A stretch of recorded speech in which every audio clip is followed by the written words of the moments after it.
Visakha mayor పదవిని యాదవులకే కేటాయించాలని జాతీయ యాదవ హక్కుల పోరాట సమితి డిమాండ్ చేసింది. ఈ మేరకు పలువురు సమితి సభ్యులు విశాఖలో ఆందోళన నిర్వహించారు. ప్రస్తుతం మేయర్గా ఉన్న గొలగాని హరివెంకట కుమారిని పదవి నుండి తొలగించాలని కూటమి ప్రభుత్వం కుటిల యత్నాలు చేస్తుందని సమితి రాష్ట్ర ఉపాధ్యక్షుడు కోడిబోయిన బాబ్జీ యాదవ్ ఆరోపించారు. అవసరమైతే మొత్తం కౌన్సిల్ను రద్దు చేసి ఎన్నికల్లో గెలిచి చూపించాలని సవాల్ విసిరారు. ప్రస్తుతం కూటమి పార్టీలకు చెందిన 22 మంది యాదవ సామాజిక వర్గానికి చెందిన కార్పొరేటర్లు ఉన్నారని, అవసరమైతే వారిలో ఎవరికైనా మేయర్ పదవి ఇవ్వాలని డిమాండ్ చేశారు. నా పేరు కోడిబోయిన బాబ్జీ యాదవ్ అండి. జాతీయ యాదవ హక్కుల పోరాట సమితి రాష్ట్ర ఉపాధ్యక్షుని మాట్లాడుతున్నాను.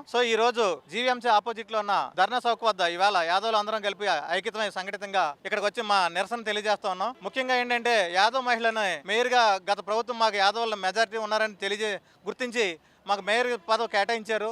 ఈ రోజు కూటమి ప్రభుత్వం దాన్ని రిమూవ్ చేయడానికి శతవిధాల ప్రయత్నం చేస్తూ ఉంది. వేరొకరు కట్టబెట్టాలని చేసి కుట్ల ప్రయత్నాలు చేస్తూ ఉంది.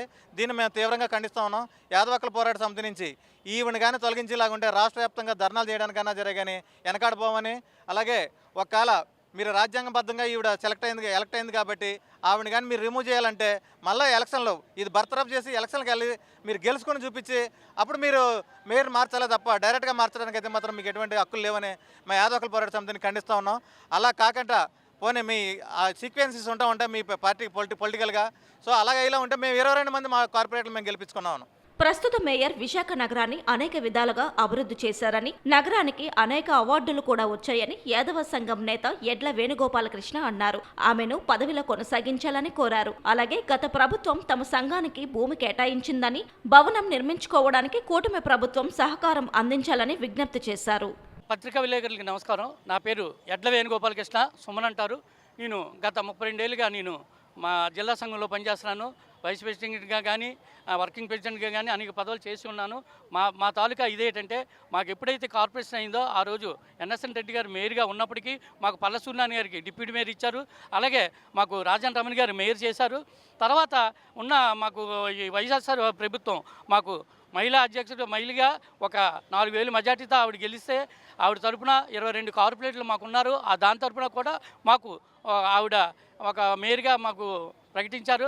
ఆ మేయర్ పదవి మేము కొనసాగాల్సిందిగా కోరుతున్నాం. ఈరోజు 4 ఏళ్ళు ఆవిడ దిగ్విజయంగా కార్పొరేషన్ పదవులు అన్నీ చేస్తూ మా బస్సు పేర్లు కానీ లేకపోతే క్లీన్ అండ్ గ్రీన్ అవార్డు కానీ ఆవిడ పొందారు.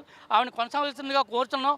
లేని పక్షంలో అదే యాదవులకి ఎవరికోళ్ళకి ఉన్న మేయర్ పదవి కూడా కూటమి ప్రభుత్వం ప్రకటించవలసిందిగా కోరుతున్నాం. ఇదే వైఎస్ఆర్ ప్రభుత్వం గత మాకు ఎండాడి దగ్గర భూమి కేటాయించింది. దానికి బిల్డింగ్ కట్టుకోవడానికి మాకు సహకరించిందిగా ఈ కూటమి ప్రభుత్వాన్ని మేము కోరుతున్నాం.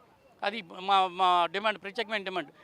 లేని పక్షంలో మాకు ఈ డాక్యుమెంట్లు మాకు భూమి కేటాయించారు. దాన్ని మేము బిల్డింగ్ కట్టుకోవాల్సిందిగా మేము. నా పేరు ఎడ్ల వేణుగోపాలకృష్ణ, సుమన్ అంటారండి.